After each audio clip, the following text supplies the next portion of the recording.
It all started with a knock on my door and a furious woman waving a clipboard. I just finished putting up a simple fence on the edge of my property, something I had every legal right to do. But apparently, that fence ruined everything for her. She claimed I had blocked a private hiking trail that her HOA had been using for years. The only problem: that so-called trail ran straight through my land, and no one had ever asked for permission. Now, I'd only owned the property for a few months, but I'd done my homework. The trail wasn't public, wasn't marked, and wasn't on any legal maps. But to her, that didn't matter. According to Karen, I was ruining the community. She came back day after day, each time more angry than the last, trying everything from guilt trips to legal threats to get me to take it down. And when I didn't budge, well, that's when things really spiraled. What started as a quiet move to the countryside turned into a full-blown showdown with a woman who thought she ran the entire neighborhood. And the craziest part: I caught the entire thing on camera. You won't believe what she did next, especially when I showed her the paperwork that changed everything. Stick around, 'cause it only gets wilder from here. A few weeks before all this started, I'd moved out to the edge of town to get away from the chaos. No more traffic, no more noise, just peace, trees, and space to breathe. The land was perfect. Quiet, a little overgrown, but completely mine. I planned to clean it up, maybe build a small workshop, and just enjoy the freedom of owning property. What I didn't know was that I was stepping into an unofficial shortcut that half the neighborhood had been using for years without permission. At first, I thought people were just passing through by mistake. I'd see a jogger here, a dog walker there, cutting across the back of my lot like it was part of the community park. One morning, I even caught a group of teenagers hanging out like it was a public trail. That's when I started asking around. A couple of neighbors casually mentioned the old hiking path and said the previous owner never made a fuss. Turns out, that's all it took for them to claim it as their own. But when I politely asked folks to stop trespassing, that's when she showed up. Clipboard, sunglasses, and attitude like she was the sheriff of the HOA. And when she realized I wasn't going to play along, she decided to turn the whole neighborhood against me. At first, I thought maybe it was just a misunderstanding. Maybe Karen thought the trail really was public, and once I explained the property lines, she'd back off. But no, the moment I mentioned I had the deed, the survey, and even old satellite images proving that trail cuts straight through my land, she didn't calm down, she doubled down. She started showing up unannounced, standing at the edge of the fence, staring like she was waiting for me to mess up. Then came the flyers. She left them in mailboxes, on doors, even taped one to my gate. New neighbor blocks access to beloved community trail, it said. No mention that it was private land. No mention that I'd never even been asked. Just pure blame. Some folks actually believed her. I had a few neighbors stop talking to me. A couple gave me dirty looks, and one even muttered something under his breath when I walked by. But others came to my defense, quietly admitting they'd always wondered if that trail was even legal. One guy even said, "She's been trying to run the HOA like it's her own kingdom for years." That's when I realized this wasn't just about a fence, it was about control.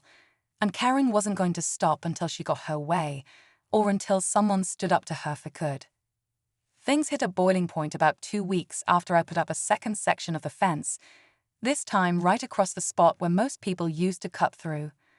I'd even added a private property, no trespassing sign, just to make it clear. That's when Karen completely lost it.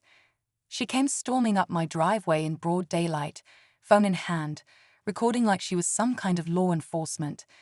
"This is harassment," she yelled. "You're blocking community access. You will be reported."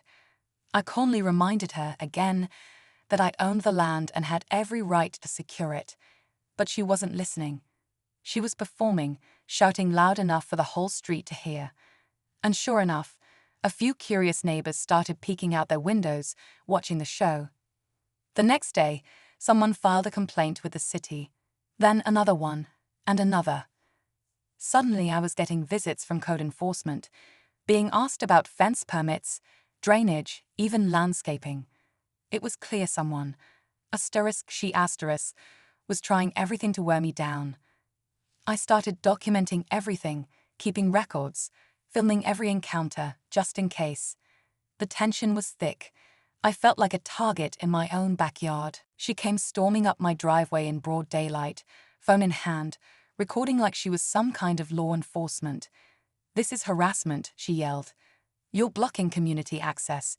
You will be reported." I calmly reminded her, again, that I owned the land and had every right to secure it. But she wasn't listening. She was performing, shouting loud enough for the whole street to hear. And sure enough, a few curious neighbors started peeking out their windows, watching the show. The next day, someone filed a complaint with the city. Then another one, and another. Suddenly, I was getting visits from code enforcement, being asked about fence permits, drainage, even landscaping. It was clear someone,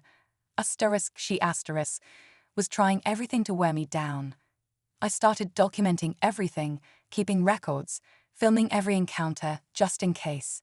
The tension was thick. I felt like a target in my own backyard. And then late one night, I heard footsteps near the fence. Not animals, not wind, someone was out there. And what I found the next morning nearly made my jaw drop. The next morning, I walked the fence line and stopped cold. The private property sign had been ripped down. Not fallen, not knocked over, torn clean off and tossed into the brush like trash. Right next to it were boot prints in the damp dirt, fresh ones, leading directly from the trail entrance to the back of my property. Someone had come through in the night, and they wanted me to know it. That's when I realized this wasn't just about Karen anymore. Someone else, maybe more than one person, was getting involved. Whether she sent them or they were acting on their own, I didn't know. But it was clear the message was, back off, and the scary part, I hadn't even told anyone I'd installed cameras. When I checked the footage, what I saw made my stomach twist. Around 2:37 a.m., a figure in a hoodie crept up to the fence, looked around, and yanked the sign off like it was theirs. No hesitation, no fear. Then they walked off toward the woods, right down the so-called hiking trail. I still don't know who it was, but it definitely wasn't Karen. The build, the walk, it didn't match her at all. So now I wasn't just dealing with HOA drama. I was dealing with trespassing, threats, and maybe even something more serious. And I knew I had to act before it got worse. I knew I couldn't let it slide any longer. Between the late-night trespassing and the mounting pressure from Karen and the HOA, it was time to put everything on the table. I printed out the property survey, the county records, even the footage of the person tearing down the sign. Then I scheduled a meeting with the HOA board. Karen, of course, was already there when I walked in, arms crossed, ready to put on a show. But this time I wasn't alone. A few neighbors who had quietly supported me came too. One of them, an older guy who'd lived in the area for decades, spoke up first. Turns out, remembered when the trail first appeared. It was never public. It was just a worn footpath people started using after the previous owners stopped caring. No permission, no easement, nothing official. That changed the mood in the room immediately.